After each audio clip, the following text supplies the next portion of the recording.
အီတလီနိုင်ငံအလဲပိုင်းမှာလှုပ်ခတ်ခဲ့တဲ့အင်အားပြင်းငလျင်ကြောင့်ဩဂုတ်လ25ရက်နေ့နေ့လယ်ပိုင်းထိရရှိထားတဲ့သတင်းများအရ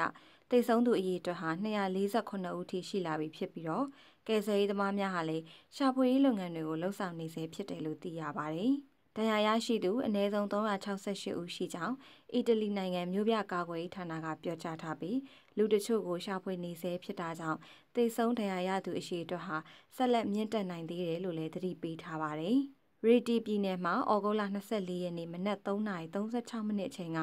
ရီတီမြို့အနီး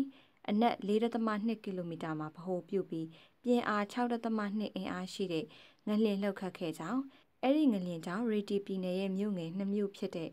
Amtrix နဲ့ Accumuli မြို့များကအဆိုးဝါးဆုံးထိခိုက်ခဲ့ကြောင်းသိရပါတယ်။ကနဦးငလျင်လှုပ်ခတ်ပြီးတဲ့နောက်12နာရီအတွင်းနောက်ဆက်တွဲငလျင်ပေါင်း150ခန့်လှုပ်ခတ်ခဲ့တယ်လို့ဒေတာရင်းမီဒီယာကလည်းဖော်ပြထားပါတယ်။ Amtrix မြို့ဟာဒေသခံများနဲ့နွေရာသီအားလပ်ရက်အပန်းဖြေလာသူများကြောင့်လူဦးရေများပြားနေလေရှိပြီးတော့တိတ်ဆုံးသူအရေအတွက်ဟာလည်းဆက်လက်မြင့်တက်နိုင်ခြေရှိတယ်လို့သိရပါတယ်။ငလျင်ကြောင့်ဒေသဆိုင်ရာဆေးရုံနဲ့ပျက်စီးပြီးပြောင်းရွှေ့ခဲ့ရကြောင်းနဲ့တရားရရှိခဲ့ခြင်းတော့မရှိဘူးလို့ဆေးဘက်ဆိုင်ရာဝန်ထမ်းတွေကဆင်ဟွာကိုပြောကြားပါတယ်။အီတလီနိုင်ငံဝန်ကြီးချုပ်မာတီယိုရန်စီကလည်းဩဂုတ်လ24ရက်နေ့အစောပိုင်းမှာငလျင်စုံကိုတွားရောက်ခဲ့ပြီးငလျင်ထန်သင့်မှုများကိုကူညီခြင်းနဲ့ပြန်လည်တည်ဆောက်ရေးလုပ်ငန်းများကူညီဆောင်ရွက်ပေးမှာဖြစ်တယ်လို့ကတိပြုခဲ့ပါတယ်။ငလျင်ထန်သင့်ဒေသများကိုကူညီထောက်ပံ့မှုပေးနိုင်မှုအတွက်အီတလီအစိုးရအဖွဲ့ကလည်းတွဲဆုံဆွေးနွေးမှုများပြုလုပ်လျက်ရှိတယ်လို့သိရပါတယ်ရှင်။